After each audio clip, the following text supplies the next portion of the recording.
Tiene carácter. No cede nunca en su afán por la protección de los recursos naturales de nuestro país. Por eso concibió el festival Madre Fértil, Tierra Nuestra, y dentro del mismo el concurso de video sobre el medio ambiente. Hoy tenemos en nuestro programa a Nidia Rodríguez, pionera de la realización audiovisual en defensa de la naturaleza. Bienvenidos a Lunes de Cinemateca, descubriendo nuestra identidad a través de la imagen.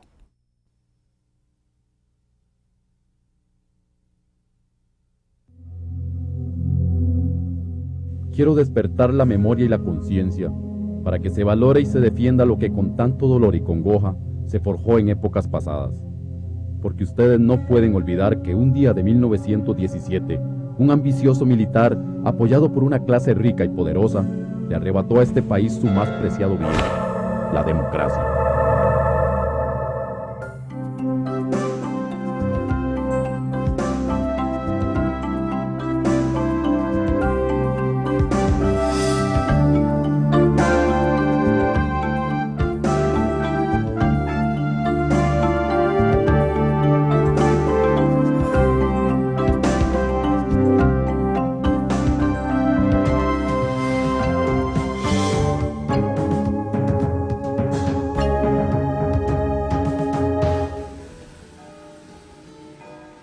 Soy herediano, el hijo mayor de una numerosa familia de 18 hermanos y hermanas. Mi padre, para mantener a nuestra familia, mezclaba su trabajo en el campo en sus fincas de café con sus habilidades como contador y tenedor de libros. Mi madre, Helenberta Flores, fue una mujer sencilla, pero de gran inteligencia, y que llegó a ser primera dama de la República. Yo nací en 1877, en julio, en una época de grandes conflictos políticos y sociales, pues este hombre, el general Guardia, se había convertido en presidente, y a pesar de haber sido muy progresista, la verdad es que fue un militar severo y de armas tomar. En ese año, el general Guardia le había declarado la guerra a casi todos los países de Centroamérica. Viéndolo bien, mi vida desde el principio estuvo marcada por conflictos y tensiones. Ya verán ustedes. Mis estudios de secundaria los hice en el Liceo de Costa Rica. Por cierto, yo fui el primer alumno del liceo en llegar a ser presidente de la República. En esa época viajaba todos los días en tren de Heredia a San José. Era un viaje encantador, en medio de inmensos cafetales. Como nuestra situación económica era difícil, mi padre me ayudó a poner un tramo en el mercado de Heredia, al cual yo atendía después de las lecciones en el liceo. Desde joven yo tuve una gran inclinación por el comercio y las finanzas, habilidades que luego serían importantísimas para mi futuro. Una vez que terminé el bachillerato en 1896, entré a la escuela de Derecho. Sin embargo, tuve que suspender mis estudios universitarios, pues don Braulio Morales, un acaudalado cafetalero herediano, ofreció llevarme a Inglaterra para organizar allá una oficina que se encargara de comercializar el café de Costa Rica directamente en Europa.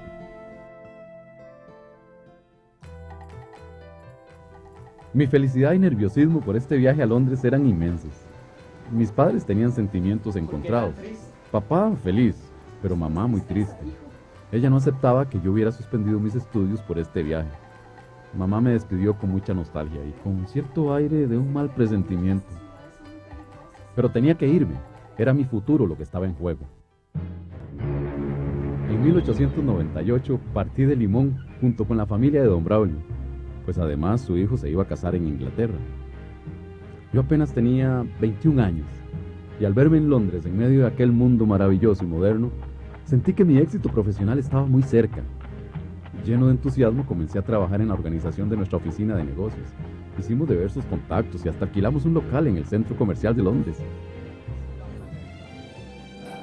Todo parecía indicar que el negocio del café, y por ende mi futuro, iban viento en popa. Pero como les dije anteriormente, mi destino siempre me enfrentó con amargas sorpresas. El propio día de la boda de su hijo, don Braulio tuvo un infarto y murió en Londres.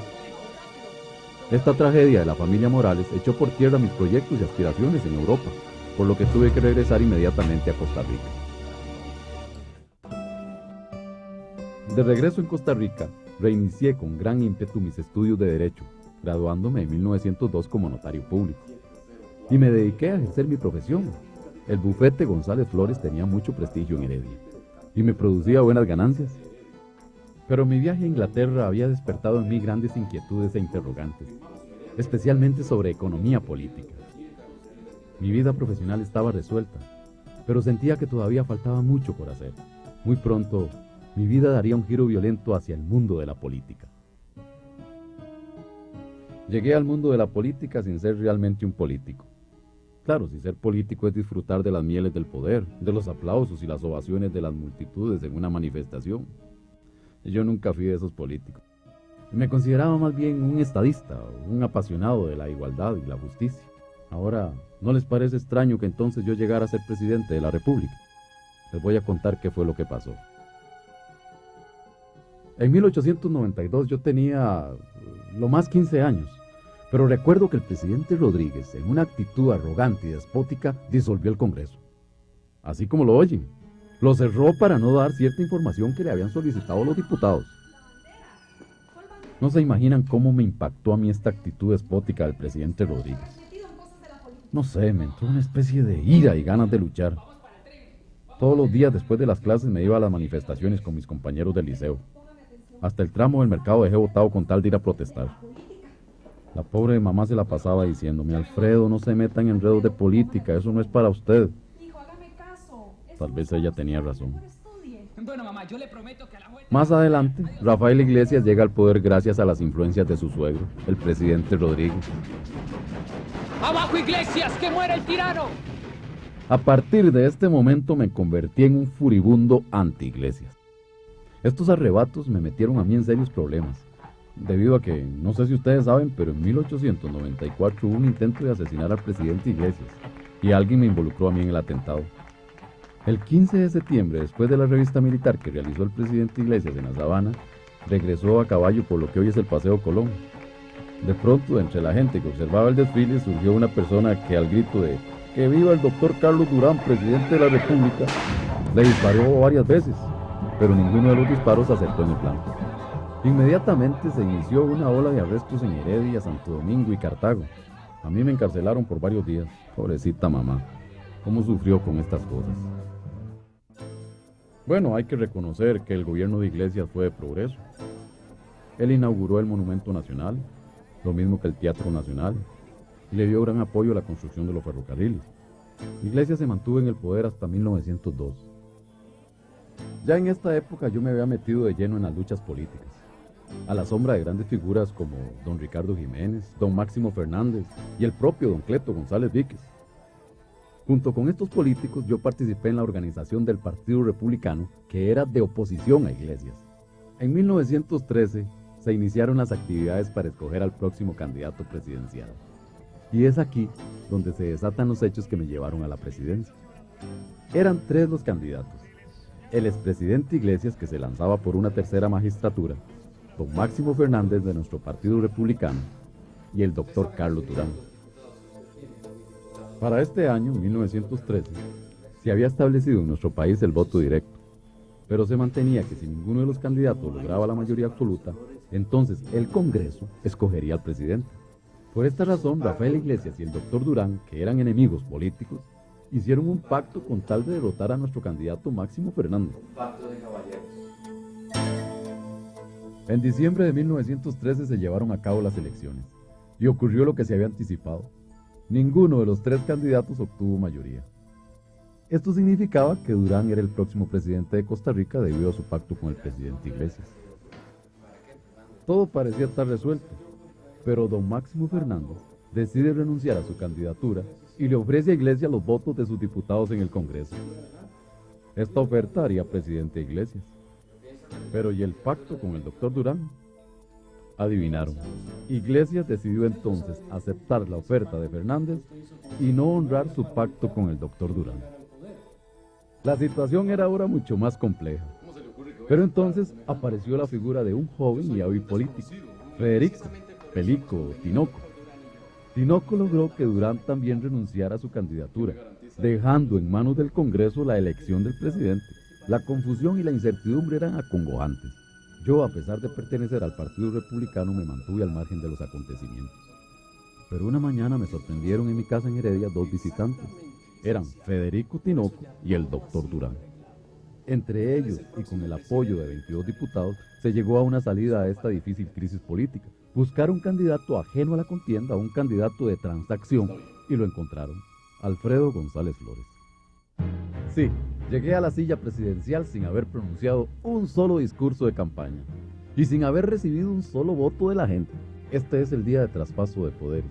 Estos son algunos miembros de mi gabinete, personas muy valiosas como Tomás Oley, Rogelio Fernández Güell, Mariano Guardia, Roberto Brenes Mesén, mi hermano Luis Felipe, Federico Tinoco y otros. Los acontecimientos habían ocurrido a una velocidad vertiginosa. Yo apenas tenía 36 años, pero me sentía seguro y preparado para tomar las riendas del país. Todo gobierno es difícil, pero el mío fue terrible. No me había terminado de acomodar en mi escritorio presidencial cuando estalla la Primera Guerra Mundial. Costa Rica vivía principalmente de las exportaciones de café, cuyos compradores eran precisamente los países que estaban en guerra. Además, los ingresos del Estado venían básicamente de dos fuentes: de los impuestos que se cobraban en las aduanas a las importaciones, las cuales se habían reducido completamente debido a la guerra, y de las ventas de guaro que hacía la Fábrica Nacional de Licores. Obviamente no podíamos ni aumentar los impuestos, y mucho menos aumentar las ventas de la fábrica de licores. Con mi equipo analizamos con cuidado la situación económica. Era fácil ver que el modelo económico que teníamos no funcionaba. Dependíamos demasiado del comercio exterior. Ni siquiera teníamos dinero para pagar sueldos. Y si despedíamos a los trabajadores, el problema era peor. La comida empezaba a agotarse porque la agricultura se paralizaba poco a poco. Esto debido a que los bancos, que eran todos privados, lo que hicieron fue reducir sus operaciones por el pánico que creaba la guerra. Y cuando hacían préstamos a los campesinos o pequeños empresarios, era con intereses de usura. Tomé entonces decisiones muy difíciles. La primera fue no despedir a ningún empleado público, pero a cambio de que los salarios se pagarían así: 2/3 partes corrientemente y 1/3 parte hasta que hubiera fondos. Error garrafal. Tóquele cualquier cosa a un tico menos la bolsa del pantalón. Esta medida, aunque dura, era la única salida para no crear más miseria tirando gente desocupada a las calles, pero el pueblo no lo entendió así, y mi gobierno empezó a ser impopular. Por suerte contaba con un Congreso a mi favor que me ayudó a tomar decisiones. Quizás la más importante por la trascendencia que ha tenido hasta hoy para el desarrollo económico y social del país fue la creación del Banco Internacional de Costa Rica. Desde 1884, el presidente Bernardo Soto había firmado un acuerdo con Gaspar Ortuño, en el que el Estado le entregaba a los bancos privados la facultad de emitir billetes, controlar los depósitos judiciales y hasta manejar las rentas del Estado. Esto era gravísimo, porque para mí las finanzas eran el corazón del Estado. Quien controla las finanzas tiene en sus manos el control de la política nacional. Además, la banca privada estaba generando la acumulación de grandes capitales en muy pocas manos, a la vez que un empobrecimiento de las grandes mayorías. Así es que el Estado tenía que intervenir. Por eso creamos el Banco Internacional de Costa Rica, cuya primera función fue poner en marcha las Juntas Rurales de Crédito Agrícola. Para mediados de 1915, estas Juntas Rurales de Crédito Agrícola del Banco Internacional comenzaron a dar sus frutos. Un aumento notable en la producción de maíz, arroz, frijoles, caña de azúcar, verduras y muchos otros productos más. También se creó en este banco la sección de fomento a la producción, de tal manera que se aseguraba un buen manejo de las cosechas y de la distribución de los productos de consumo popular. También se creó en el Banco Internacional el Departamento de Crédito Rural, Tierras y Colonización.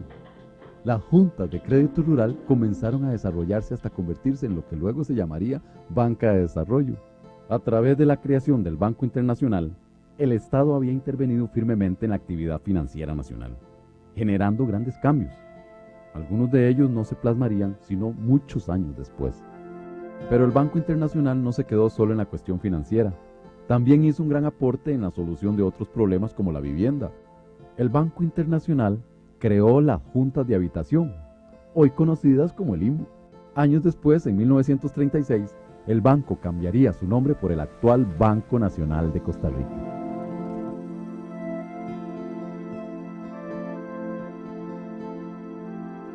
Con mi hermano Luis Felipe y con la ayuda de personas como don Omar Dengo, nos pusimos a trabajar fuertemente en el área de la educación y la salud.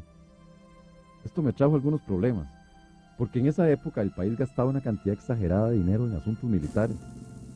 Fíjense que en 1914 había en los registros del Ministerio de Guerra y Marina 3.865 personas con grado militar.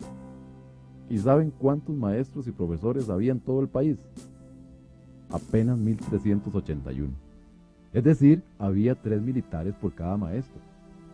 A mí esto me pareció una injusticia, por lo que decidí ajustar los gastos del ejército y usar más dinero en la formación de mejores maestros. Por eso, en noviembre de 1914, emití un decreto creando la Escuela Normal, cuyo fin era preparar maestras y maestros para dirigir las escuelas primarias del país. Nadie puede negar la importancia de esta escuela normal para el futuro desarrollo del país. Dimos gran impulso a las huertas escolares y a la enseñanza de la agricultura en las escuelas. Debido a los serios problemas de deforestación que ya se daban en el país, instauramos el Día Nacional del Árbol, durante el cual todos los estudiantes debían plantar árboles como una forma de enseñarlos a querer y respetar los recursos forestales de la nación. En el campo me sentía contento, parecía que las cosas iban bien. Pero por las noches, cuando regresaba a la casa, comentaba con mis padres mis proyectos e ideas. Yo vivía pensando en un problema que me martirizaba. Sentía que por más fuerte y rápido que trabajáramos en el gobierno, el mejoramiento del país estaba lejano. Y estaba lejano porque era obvio que existían grandes diferencias entre las clases ricas y pobres. El sistema económico era a todas luces muy injusto. Había que hacer fuertes cambios, reformas que no solo aliviaran los problemas, sino que resolvieran para siempre las congojas e injusticias que vivían los más pobres. Pero estos pensamientos me ponían ante una gran encrucijada. Las reformas que estaba pensando afectaban directamente no solo los intereses de mi propia familia, sino los de los grandes cafetaleros y terratenientes quienes me habían llevado al poder. Sabía que las reformas que iba a proponer me traerían problemas, pero estaba decidido a hacerlo. La primera reforma que propuse fue la creación de la oficina de catastro, cuya finalidad era no solo levantar planos precisos de calles, carreteras y puentes, sino de todas las propiedades, especialmente las de los terratenientes y corporaciones extranjeras, para que pagaran impuestos según las cantidades de tierra que tuvieran. Un detalle importante de esta ley era que entre mayor fuera la propiedad, más alto el impuesto. Lo que produjeran estos impuestos se dedicaría al mantenimiento y creación de caminos, puentes, carreteras y puertos. La segunda reforma fue la creación de la ley del impuesto sobre la renta. Fíjense que con esta ley estaban exentos de pagar impuestos las personas que ganaran menos de 1.200 colones al año. Piensen que un obrero o artesano ganaba más o menos 720 colones al año y un peón ganaba 1 colón por día, o sea, menos de 350 colones al año. De manera que esta reforma no afectaba a las grandes masas trabajadoras y pobres. La tercera reforma fue la ley sobre la contribución para obras de interés público. Este impuesto buscaba que cuando se construía una carretera, camino o puente que favorecía una propiedad, el propietario debía pagar una contribución proporcional a la mejora que había recibido su propiedad. La promulgación de estas reformas tributarias generaron gran rechazo hacia mi persona, no solo por parte de los grandes cafetaleros y gente acomodada, sino que hasta los compañeros de mi propio partido me abandonaron. Pero ustedes tienen que entender la crisis que estamos pasando. ¿Hasta dónde quieren llegar? Pero me mantuve firme insistiendo que el que tenía más debía pagar más. En pocos meses fui quedando aislado. La situación era para mí muy difícil, y esto no era todo. Lo peor estaba aún por llegar. La guerra mundial se mantenía en Europa. Resulta que en esa época se nos informa que existe la posibilidad de explotar petróleo en la zona de Talamanca. Inmediatamente comienzan a llegar al país empresarios extranjeros que con la ayuda de negociantes locales le hacen ofertas al gobierno para la explotación del petróleo. Uno de estos empresarios fue el estadounidense Leo Grolich, cuyo contrato fue enviado al Congreso para ser discutido. Pero Grolich estaba decidido a obtener la concesión fuera como fuera, por lo que con el apoyo de su socio Lincoln Valentine, inició una campaña de corrupción, chantaje y compra de conciencia. Grolich y Valentine tuvieron 3 aliados en su lucha por la concesión petrolera: los periódicos, la información y la prensa libre. En una carta, Valentine le informa a su jefe, Grolich, que ha llegado a un arreglo con la información y la prensa libre mediante el pago de $1,200 para que apoyen la concesión a su favor. Sin embargo, los 2 aliados más importantes de Valentine fueron el propio presidente del Congreso, mi amigo personal y presidente de nuestro partido republicano, Máximo Fernández. Según documentos en archivos de Estados Unidos, Fernández habría recibido entre $100,000 y $200,000 para que aprobara la concesión en el Congreso. El otro cómplice fue mi propio ministro de Guerra, Federico Tinoco. Según Valentine, Tinoco había pedido el 1% del total del petróleo que se extrajera a cambio de lograr la aprobación del contrato. Valentine logró comprar diputados, empleados de la corte y hasta jueces. En cuanto a mí, ni siquiera intentaron sobornarme. El propio Valentine decía: el problema con el presidente González es que es absolutamente honrado. El contrato petrolero del señor Grolich fue rápidamente aprobado por el Congreso. Yo lo veté y lo envié de vuelta al presidente del Congreso para que fuera revisado, pues había mejores ofertas. Pero la compra de conciencias habían carcomido profundamente nuestro sistema político. Máximo Fernández, arrogándose una función que solo correspondía al presidente de la República, ordenó publicar en la Gaceta Oficial el decreto de ley de la concesión petrolera. La trama de Valentine se había completado. El país había cambiado. El dinero se había convertido en la medida de todas las cosas. Por eso los corruptos y transgresores no se quedarían ahí. El sábado 27 de enero de 1917, me encontraba en la casa tratando de ordenar un poco mis ideas. De repente me informan que había una sublevación en el cuartel general. Inmediatamente busqué ayuda en Tinoco, mi ministro de guerra. Hay que avisarle a Pelico, me dije. Pero para mi sorpresa, era mi hombre de confianza, Federico Tinoco, quien en forma brutal y traicionera arrebataba la presidencia de mis manos. Aló, habla el principal. Consciente de la determinación de un militar como Tinoco y procurando que no se derramara una sola gota de sangre, pedí a algunos amigos leales que depusieran las armas y que entregáramos el poder.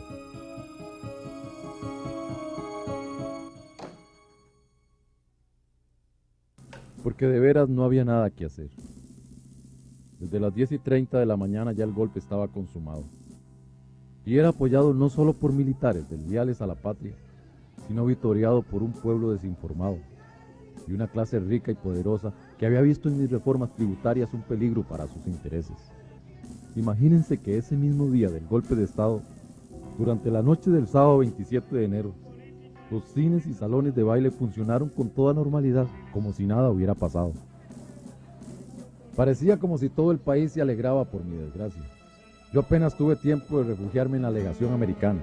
Este pueblo me había dado la espalda, dejándome como única salida el exilio.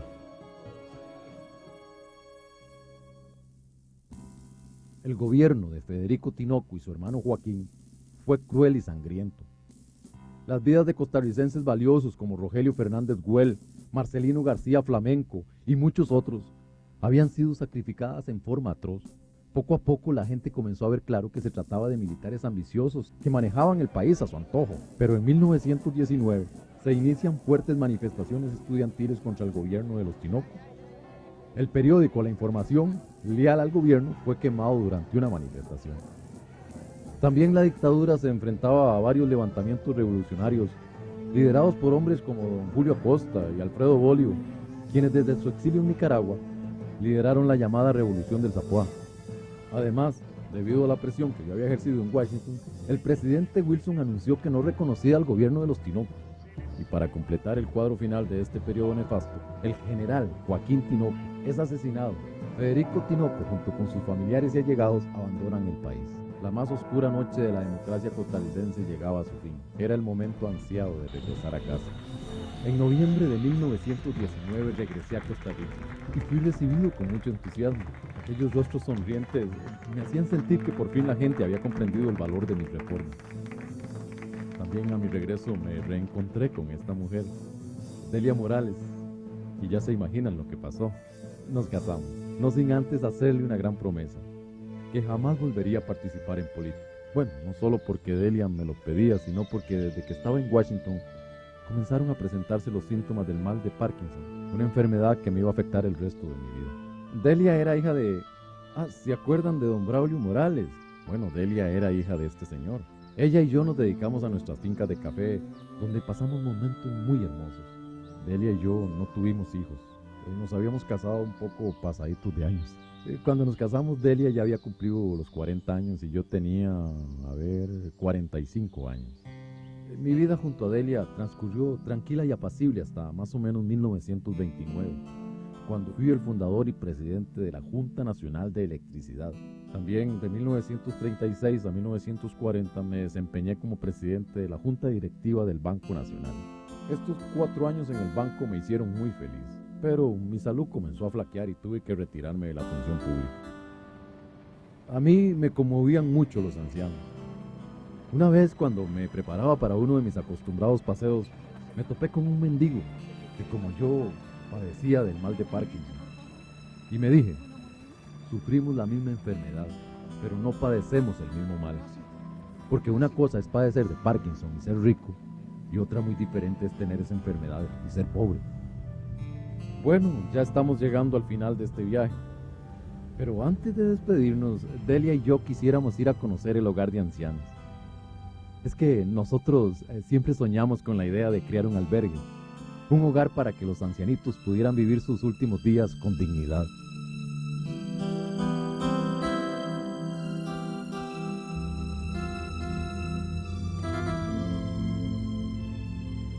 Ahora yo quisiera ir a darme una vueltita por mi Banco Nacional. Y vean lo que es hoy el Banco Nacional de Costa Rica. Aquella semilla que en 1914 plantamos en medio de las congojas de la Guerra Mundial es hoy un bosque exuberante. Veo que mi labor de visionario y reformador no fue en vano. Qué suerte que otros, llámense Bolio, Mora, Calderón Guardia o Figueres Ferrer, supieron recoger las semillas y plantarlas en tierra fértil. Porque solo fui alguien que honestamente luchó por construir para todos un mejor país, pero de verdad, mejor y para todos.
Gracias por estar con nosotros. Esto es Lunes de Cinemateca, un espacio de cine y video costarricenses, coproducción del Centro de Cine del Ministerio de Cultura y del Canal 15 de la Universidad de Costa Rica. Estamos con ustedes los lunes y los jueves a las 9 de la noche en el Canal 15 y los domingos a las 10 de la noche en el Canal 13.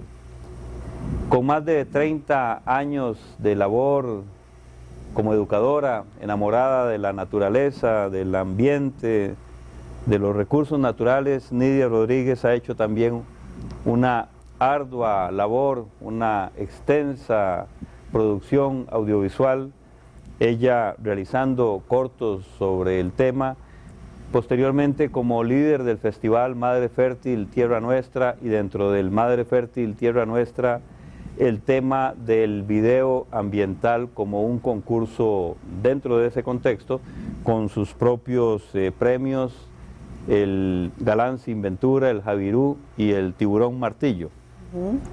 Gracias, Nidia, por estar con nosotros. Bienvenida a Lunes de Cinemateca, y teníamos una deuda con nuestros espectadores para comentar un poco sobre este fenómeno que tenés unas 3 décadas, ¿verdad?, de transitar, y de cómo la educadora se enamoró de la cámara y de la imagen.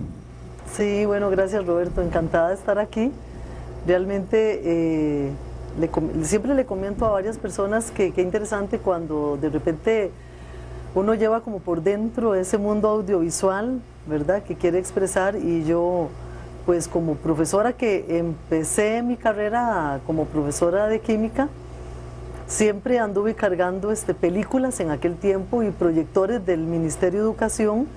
Había identificado yo varias películas en embajadas en aquel tiempo, la Embajada Británica y la Embajada de España, y siempre traté de darle a mis estudiantes mucho material audiovisual porque me fascinaba, y yo creo que ya es algo que uno cree en la educación audiovisual. Claro, es que estamos muy jóvenes, pero los muchachos de ahora que conocen nada más o VHS o DVD, cuando decir películas era llevar 3 y 4 latas muy grandes, ¿verdad? Y muy pesadas, y los proyectores eran unos armastotes enormes también. Entonces era una labor realmente ardua y difícil, pero ya entroncada en el medio audiovisual. Sí, de ahí que yo cuando me enteré, estando en esa etapa mía de profesora, me enteré que iban a abrir una televisora educativa en el país, empecé a averiguar qué era eso, y era Canal 13, que venía supuestamente en un principio como una televisora del Ministerio de Educación. Ciertamente, estamos hablando de los años 76, 77 y el 78 que se abre el Canal 13. En el 78 que ya se abre. Entonces, en el 77 yo presenté un proyecto al canal, o ya lo que ya iba a ser CINAR, ¿verdad?, comentándoles y solicitándoles que yo conocía mucho material en la enseñanza de las ciencias y de la química, que era lo que mucho más me interesaba a mí, y que si podían tenernos un espacio y yo les buscaba material o les ayudaba para que hubiera una programación por televisión y no andar yo cargando las películas de colegio en colegio, sino que fuera por la televisión. Y dejar de cargar el proyector, claro, y hacer... Claro, y así fue como dijeron, venga para acá. Y entonces la ministra de Educación, en aquel tiempo doña María Eugenia Dengo, me destacó en el Canal 13, primero por un año, y así me fui llevando hasta que llegué a los 11 años a estar allá. Pero en un principio era viendo material que ya el Canal 13 había traído, material excelente también. Era un gusto para mí ponerme a ver el material. Un nuevo y programar. descubrimiento. Claro, era Transtel, eran documentales de una calidad altísima, ¿verdad? Y muy educativos, de corte totalmente educativo, pero entretenido y muy interesantes. ¿Cómo se llamaba el programa? Apoyo Educativo. Apoyo Educativo. Así le pusimos, Apoyo Educativo, porque lo vimos como una serie, una franja que tenía el canal diaria de apoyo a la educación oficial, a la educación formal, digámoslo así. Y ya no solo estuve yo en ciencias, yo llegué primero con la idea, pero entonces me dijeron, formemos un grupo. Entonces llamamos a gente de matemáticas, de español, de historia, pues para que pudiéramos ver todo el material existente y programáramos una franja. Hacíamos la programación y la enviábamos a todos los colegios del país con tiempo antes y coordinada con el currículum, con el desarrollo del programa de estudios, para que pudieran encontrar en estos materiales audiovisuales apoyo a lo que estuvieran viendo en la clase. Claro, y lo que tenía que pasar pasó. Nidia se pasó al Canal 13. Ay, sí. En efecto, antes de pasarme, que fue enero del 79, en ese mismo 78 me llamaron y me dijeron, va a haber un curso para la gente que va a trabajar en el canal de 3 meses, pero duro, todos los días, a partir de las 4 en adelante. Entonces yo daba clases en la mañana hasta las 2 de la tarde y corría todos los días para aquel Canal 13, que en aquel tiempo no había ni transporte. Y sigue quedando lejos, pero sigue quedando ahora lejos, se pero llega ahora más ya es más fácil el transporte. Claro. Corríamos para estar en ese curso, que fueron 3 meses de capacitación en producción de televisión. Entonces me encantó mucho más, y entonces la química se me quedó atrás. Nunca volví a la universidad a terminar la licenciatura de química, sino que empecé para mí una carrera sin título, que fue producción de televisión. Además tenía que investigar, hacer los guiones, o sea, todos los documentales que yo hice allá. Claro. También fui la investigadora y la guionista. Y además con una buena escuela, porque entiendo que fueron los profesionales de España quienes los capacitaron. Sí, los mejores años realmente de Canal 13. La época de oro, se podría decir. Yo pienso que sí, porque más que la capacitación y la gente que teníamos que venía a capacitar, era la mística, la entrega y el deseo que había en todos nosotros de hacer aquellos programas y de tener una televisora realmente con otra alternativa diferente para la población nacional. otra alternativa que no fuera lo mismo que la comercial. Ese primer impulso de Nidia Rodríguez en el 79 y de ahí en adelante en el Canal 13, ya empieza una producción audiovisual importante, propia. Supongo que incluso el conocimiento también de las películas que citabas de los distintos países también fueron escuela en cuanto a la imagen. Claro, claro, fue sentarse en la videoteca del canal a ver y ver y ver y ver material y series para ver, de acuerdo con el currículum, con el programa, el plan de estudios de los colegios, a dónde podíamos ponerlo mejor en la época del año, a quién le servía más. Entonces fue muy sabroso estar viendo eso y haciendo la programación. Así fue como a partir de enero del 79 me destacaron allá para hacer eso, pero ya la semillita de la producción y del audiovisual lo llevo uno adentro, y ese mismo año yo empecé la producción mía, una producción propia ya. Y me acuerdo que empecé con programas de ecología en el 79, nos fuimos a Puriscal a hacer programas sobre el gran problema de la deforestación, sobre todo lo que eran los ecosistemas, y bueno, tenía siempre amigos del campo de la biología y de la ecología, y empecé con ellos a hacer programas, a lanzarnos con la cámara a exteriores y a ir a hacer programas de televisión. En el 80 recuerdo que ya escribí un proyecto, hice una serie que le llamé Actividades Científicas Costarricenses, y fue sobre todo divulgar todo lo que se estaba haciendo en ciencias en las universidades principalmente. Siempre he tenido como un grupo de apoyo muy lindo, que les agradezco, de especialistas de las universidades que siempre me apoyaron con toda la información, con revisarme los guiones, con acompañarme a las filmaciones. Siempre yo tengo gente muy querida, muy conocida en la Universidad de Costa Rica y en la Universidad Nacional que te respaldan hasta ahora, incluso todavía. Pero no nos vengamos hasta ahora para ir un poquito otra vez a esa época importante, de esa época de oro del Canal 13. Estamos también por el Canal 13 en este momento con Nidia Rodríguez en Lunes de Cinemateca, donde se vivió un primer impulso muy fuerte, lo acabas de citar, del que formaste parte, y luego se perdió. ¿Qué pasó? Y bueno, y ahora se retomó porque estamos en Canal 13, pero ¿qué pasó en una época con esa mística de ese grupo en el que estaban ustedes?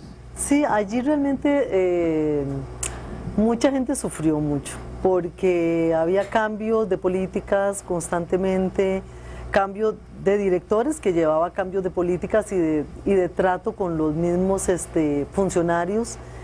Entonces fue muy duro, empezaron como que a despedir gente, siempre los problemas de presupuesto, ¿verdad? Siempre dependiendo de que si era un canal del gobierno o no era, o tenía cierta independencia, o que siempre hubo mucha discusión. Y con los cambios de gobierno vino la desmotivación hacia el trabajo que se traía y que se venía haciendo, y esas ideas que yo espero que algún día desaparezcan de nuestros países, que dañan tanto el avance de todos los programas en todos los campos, que un programa va avanzando, pero al haber cambio de gobierno llegan otros gobernantes a echar abajo todo, a decir eso no sirve y vamos a empezar de nuevo. Esa es una gran pérdida, una pérdida muy dolorosa, porque ya había gente formada, gente capacitada. ¿Por qué no decir vamos a mejorar, metámosle esto, lo otro? Pero no, llega y muchas veces llegando gente a dirigir el canal que ni siquiera sabían de qué se estaba hablando, o sea, no conocían qué se había hecho, y si no conocen, menos esperar que valoren las tareas que se hacían allá. Entonces la gente empezó a perder motivación, a perderla totalmente, y yo recuerdo más de una vez, creo que yo nunca la perdí, siempre luché y luché hasta el final, hasta hacer los mejores programas que yo trataba. No, la motivación es evidente, que persiste y sigue en Nidia Rodríguez, que por lo menos en el Centro de Cine hemos vivido experiencias con Nidia, y de pronto uno hasta dice, qué necia Nidia, sí, con su majadera. Festival de Madre Fértil, Tierra Nuestra. Hablemos de cómo nace dentro de la producción primero audiovisual, entras en el mundo de Madre Fértil, Tierra Nuestra, para ir a la parte audiovisual de Madre Fértil, Tierra Nuestra. Sí, bueno, eso tiene sus orígenes precisamente también en Canal 13. Yo en el 80, empezando a hacer esas producciones, me empecé a enterar de la situación ambiental del país y del mundo. Entonces, en el 80 yo escribí un proyecto, yo cada año tenía mi proyecto. Esa suerte tuve en Canal 13, que tuve una autonomía para trabajar y para decidir qué era lo principal que había que producir. en el campo educativo. Entonces, el programa se siguió llamando siempre Apoyo Educativo. Apoyo Educativo se siguió llamando hasta como ¿qué sería cuando desapareció Apoyo Educativo? Quizás como hasta el 85, algo así. Pero dentro de Apoyo Educativo habían diferentes series. Entonces yo introduje la serie que le llamé en aquel momento Problemas Ambientales de Costa Rica, que mediante microdocumentales de 5 minutos quería denunciar problemas serios ambientales que teníamos. Entonces escribí ese proyecto, me lo aprobaron y empecé a luchar por hacer esos programas. ¿Por qué de 5 minutos? Bueno, porque de 30 segundos en un spot realmente casi no se puede decir nada con respecto a un problema ambiental.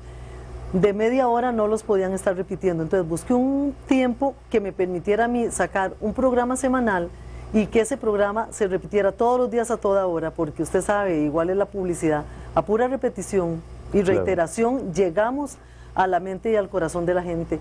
Entonces empecé a hacer programas y ese año 81 hice 25 programas que le llamé así Problemas Ambientales de Costa Rica, donde denuncié contaminación del río, del aire, el problema de la basura. Y yo donde oigo ahora los problemas de la basura, usted se imaginará que siento de ver que en aquel momento con los especialistas vimos que Río Azul estaba agotado, que la basura era un problema, que teníamos que organizarnos. Todo eso lo denunciamos en el 81 y ahora, 24 años después, se siguen hablando de los mismos problemas. La deforestación sí ha cambiado un poquito, por dicha, dejó de ser tan galopante, 60.000 hectáreas por año que era antes. Y de ahí en adelante, conforme yo hacía más programas, más me daba cuenta de la situación ambiental del país. Entonces, de ahí en adelante, mis producciones fueron la mayoría ambientales. Entonces, ya se me quedó eso muy, muy metido. Y tanto que, bueno, en otro momento, en los 2 últimos años de Canal 13, hice una serie de programas que se llamó Herencia, que también tuvo una gran acogida en el país. Y a esa herencia, que era mucha historia, tradiciones y todo esto, siempre le metí la riqueza natural y los problemas ambientales de cada pueblo de Costa Rica. Para retratar esa trayectoria de Nidia Rodríguez, primero en el Canal 13, en la producción audiovisual, ¿quiénes eran los compinches, por lo menos algunos de los más relevantes en ese proceso? En el canal. En el canal. Bueno, sí, fueron muchos, porque yo como productora me asignaban camarógrafos y realizadores siempre diferentes, aunque hubo momentos en los que luché y tuve un equipo más o menos fijo, ¿verdad? Entre ellos, digamos, en cámaras, tuve la gran suerte en Problemas Ambientales de Costa Rica tener a Rogelio Vázquez, que empezaba en aquel tiempo en Canal 13 y era empeñadísimo. Yo no podía decir, quiero ver dónde se junta el río Virilla con el río Grande de Alajuela para formar el Grande de Tárcoles, porque ahí estábamos de cabeza los dos con la cámara en barrancos donde yo le decía, no, ya no podemos ir ahí, o sea, no se puede, es inaccesible. Y él decía, sí, sí podemos llegar. Perdíamos relojes a veces de todo, pero nos metíamos con la cámara hasta llegar al punto donde yo le había dicho que yo quería estar. Entonces, tuve gente así de un apoyo tan grande. Alejandro Astorga fue otro camarógrafo que trabajó bastante tiempo conmigo. Y bueno, muchos más del canal, además realizadores como Germán Vargas, que conmigo le tocó realizar los microdocumentales. Claro. Y bueno, Efraín Cavalini, Gerardo Chavarría, que andan por acá también, el mismo Héctor, que está realizando hoy acá, fue editor también de algunos de mis programas. Yo iba a editar muchas veces también al Centro de Cine cuando ustedes tenían equipo. Pichi, que anda por aquí haciendo cámara, anduvo con nosotros. Bueno, fue tanta gente, un grupo que hasta los choferes los recuerdo perfectamente. Fueron choferes que no fueron choferes, fueron asistentes de toda nuestra labor de producción, porque era un trabajo de locos. Herencia era de trabajar 15, 18 horas diarias y ellos lo sabían cuando lo acabas de decir, ¿verdad? Es un trabajo de locos. Hay que estar de pronto un poquito, pues no loco, pero digamos que muy dispuesto a saber que se trabaja sin mucha retribución, por lo menos económica. Nada, económica nada, pero sí había una gran satisfacción, y era que yo recuerdo que el canal tenía tantos problemas y mucho de lo que desmotivó fue cuando el equipo empezaba a deteriorarse. Entonces íbamos a salir a una gira al campo y ese día, si no había transporte, no se podía salir porque habían serios problemas de transporte y no todos los grupos podíamos salir a grabar por transporte o por la cámara o por la maleta de luces, por lo que fuera. Siempre había una razón que uno podía decir, bueno, ya no hice la gira, no salí, porque no se puede. Y siempre salían de alguna manera. Pero nosotros, yo tenía mis contactos, como tengo esa majadería de tener conexiones interinstitucionales, Sí. entonces en el INE, en el tecnológico, en la misma universidad, en todo lado teníamos contactos. Y luego trabajando con Efraín Cavallini, él también. Claro. Entonces no había algo, llamábamos por teléfono y pasábamos a algún lado a recoger la maleta de luces, la cámara, lo que fuera necesario. El transporte, por ejemplo, con Herencia no teníamos, llamábamos a la comunidad donde íbamos a trabajar y decían, ya mandamos un carro para allá para que vengan, porque había mucha gente involucrada siempre en nuestros programas y gente que quería los programas. En Herencia, por ejemplo, tuvimos la suerte de tener a don Carlos Meléndez, en paz descanse, de asesor histórico, y el Centro de Investigaciones Históricas de aquí. Yo les llevaba mis guiones, me daban información, revisábamos y yo me iba al aire con toda la tranquilidad de que gente especialista en el tema había revisado los guiones y no habían errores. Bueno, pues todo eso para contestarte la pregunta que me hiciste antes. Ya salí yo de Canal 13 por problemas también de mucha desmotivación, porque Herencia fue un programa muy duro, muy difícil, necesitaba apoyo de un equipo fijo y en eso hubo un cambio de gobierno, se fue don Chester Zelaya, que apoyaba tantísimo el programa, aunque no habían recursos, él estaba ahí y él trataba de que el programa se hiciera. Y los que quedaron no quisieron seguir apoyando el programa, es más, siguieron diciéndome que tenía que seguir con el programa, pero a quitarme todos los recursos que teníamos. Entonces, yo tranquilamente, como estaba destacada por el Ministerio de Educación, les dije, yo así no trabajo, me tengo que ir. Claro. Y entonces decidí irme, fue muy doloroso porque tenía una lista de comunidades esperando y ya casi empezada la coordinación para el programa, pero me fui. Y tuve la suerte de que al irme de Canal 13 pude entrar otra vez a la universidad y hacer otra carrera que fue comunicación social.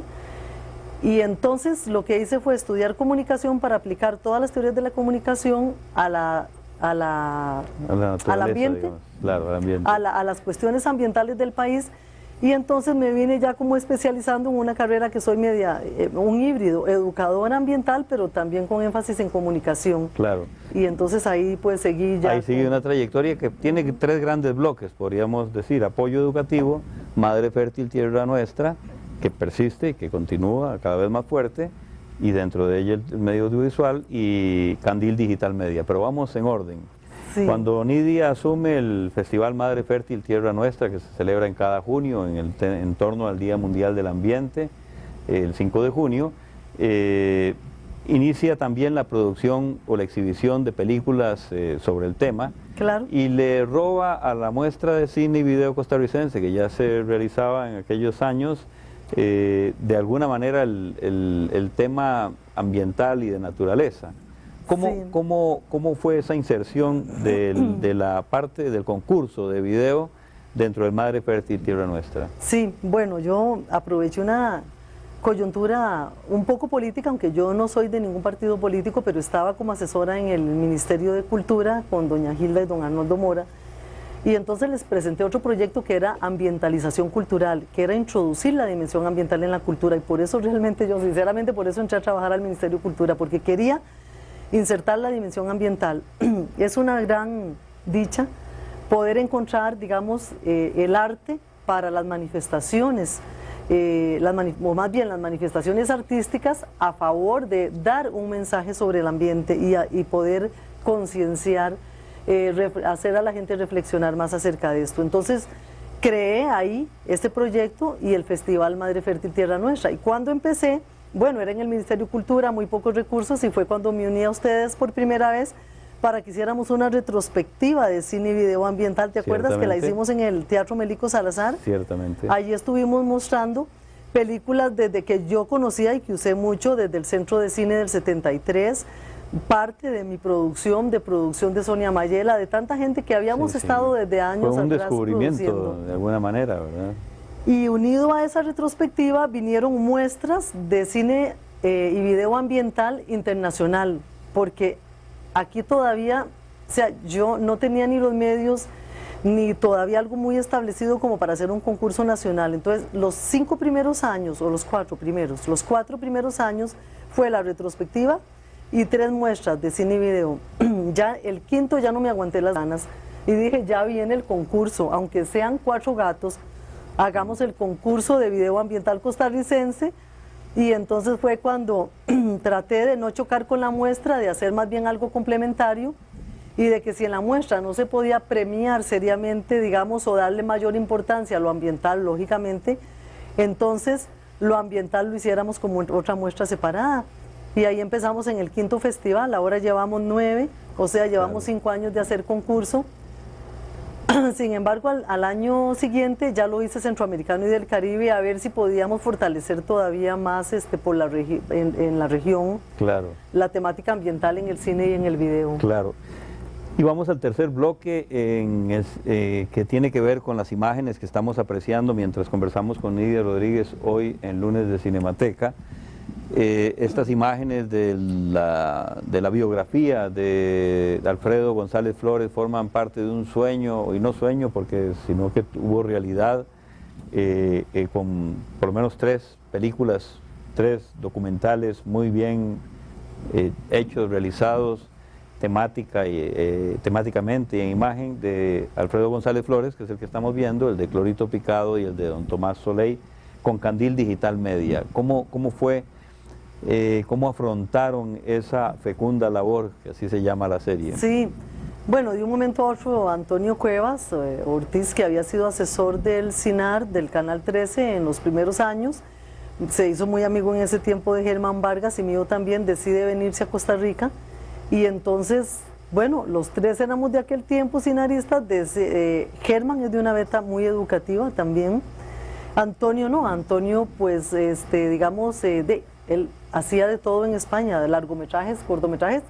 Sí, por supuesto, siempre hay educación en el cine, pero también le hacía mucho a la parte comercial. Sí, era un hombre de cine, básicamente. Un hombre de también, cine, sí, para todo. Y del primer cine, ¿no? Sí, y me acuerdo que nos dijo, bueno, la verdad es que yo ya estoy cansado de hacer mucho comercial, ahora vamos a hacer algo educativo. Y empezamos y teníamos así un bloque de proyectos para hacer para Costa Rica, y entre esos nos salió la idea de rescatar, ya que se iba acabando el siglo pasado, ¿verdad? El siglo XX, rescatar la historia de Costa Rica del siglo XX a través de documentales de un corte diferente. Si bien ficción es muy caro hacerlo, decidimos hacer docuficción, y empezamos con un proyecto.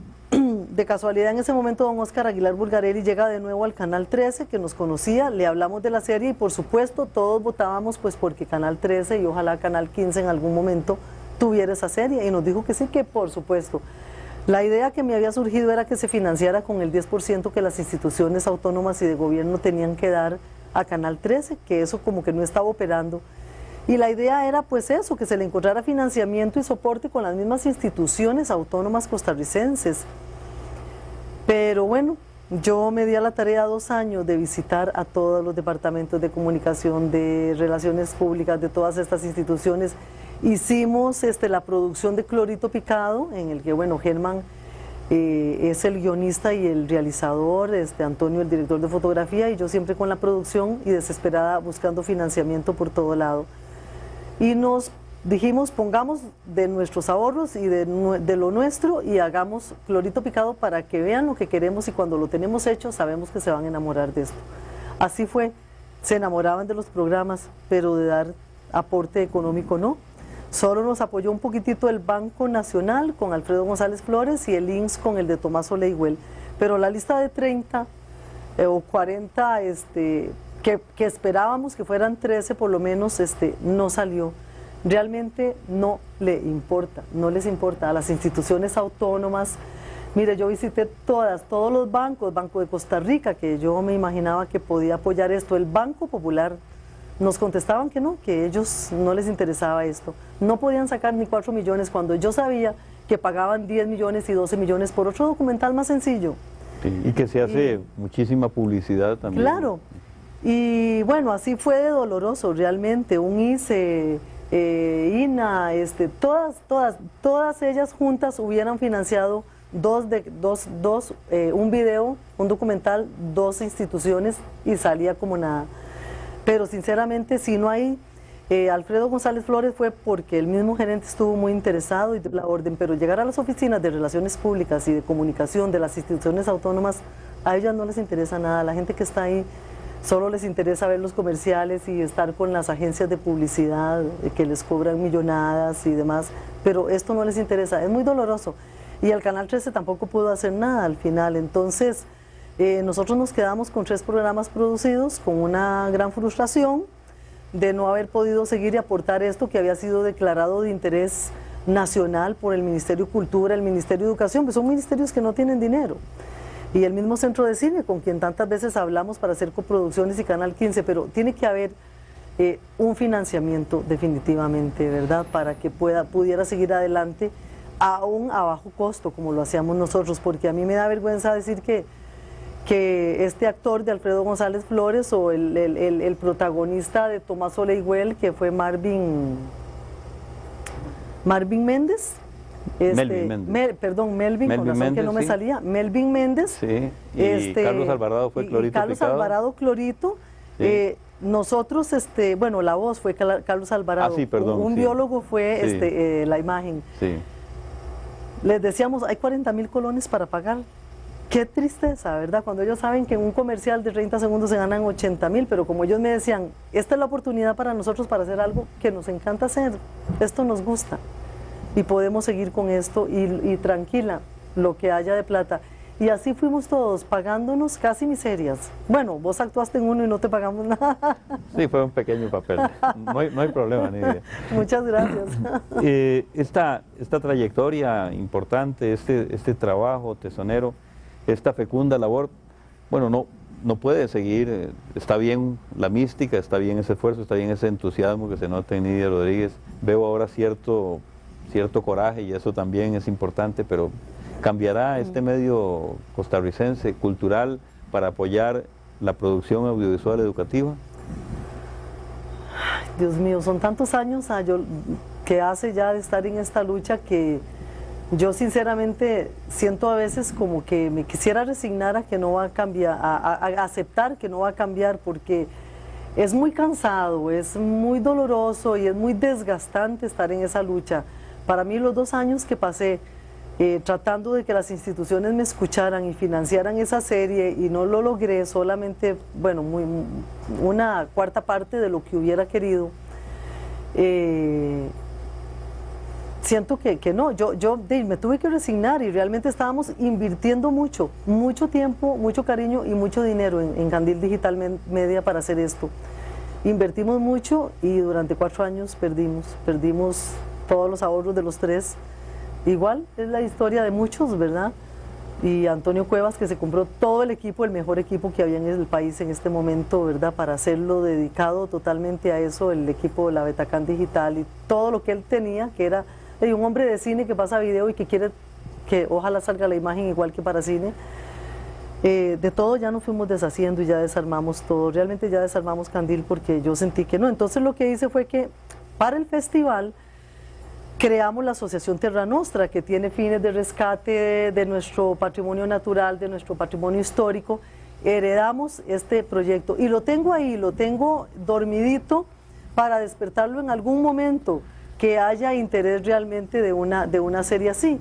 Mientras tanto, digamos, Terra Nostra lo tiene como uno de sus proyectos heredados de Candil Digital Media y yo espero pues poder distribuir en algún momento, que podamos hacer una distribución en el país de esos 3 videos para que la gente... el vaso, claro ¿verdad? que sí.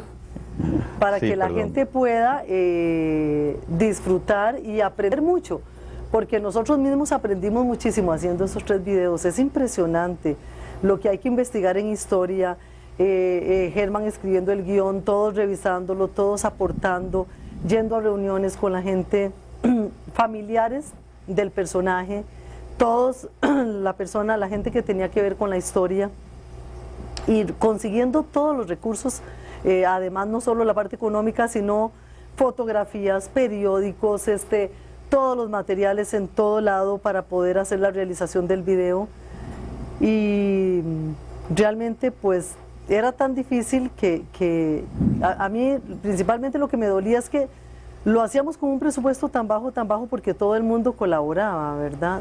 Y entonces yo lo tengo ahí como dormidito, pero soy tan majadera que no he llegado a perder la esperanza de que llegue alguien al gobierno en algún momento y realmente le interese esta serie para poder terminarla, tal vez en una coproducción con mucha gente, Centro de Cine, Canal 15, Canal 13 en algún momento puede ser. Sí, claro, pues ojalá, porque bueno, así como hacemos, por ejemplo, este programa Lunes de Cinemateca, tres entidades, Centro de Cine, Canal 15, y lo pasamos por el Canal 13, que nos da ese gran aporte también, pues habrá que pensar, Nidia, en esa posibilidad que vos sí has logrado con el Madre Fértil Tierra Nuestra de unir muchas voluntades y con poca plata hacer mucho. Finalmente, Nidia, ¿cuál es tu percepción del medio audiovisual costarricense ya en general, de acuerdo con toda esta experiencia y todo este proceso que has observado?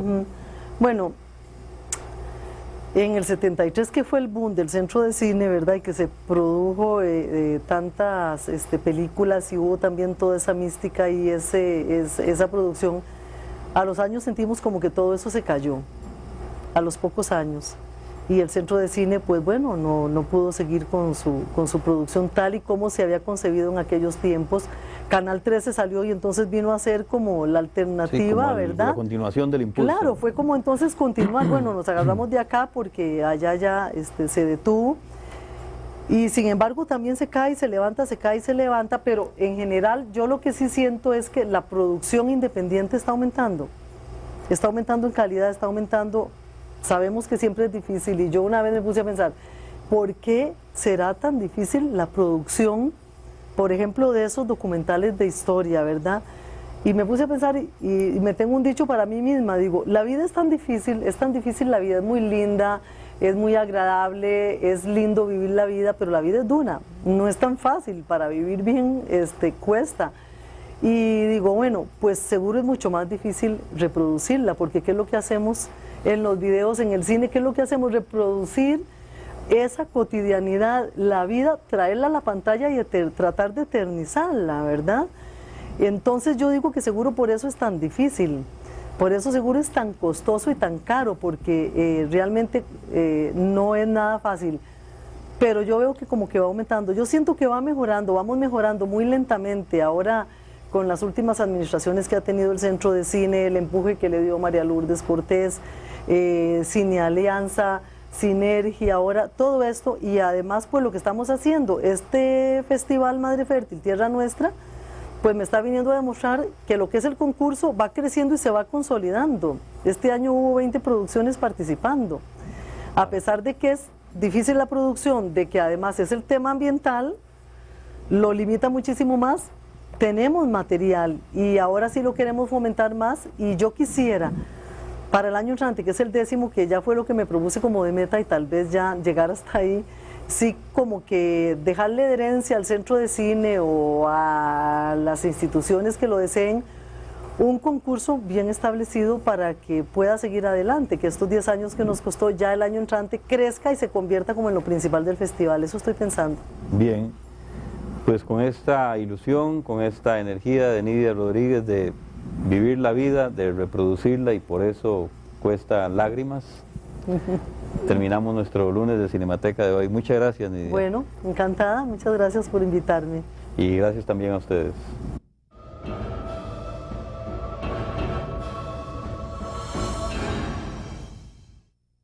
Elocuente y extrovertida, sincera y sentimental a la vez. Nidia Rodríguez clama contra la indiferencia de muchas instituciones y sectores de poder económico incapaces de apreciar el potencial del cine y del video costarricenses. Valiente como es, puso el dedo en la llaga. Gracias por acompañarnos, nos esperamos la próxima semana con más de Lunes de Cinemateca.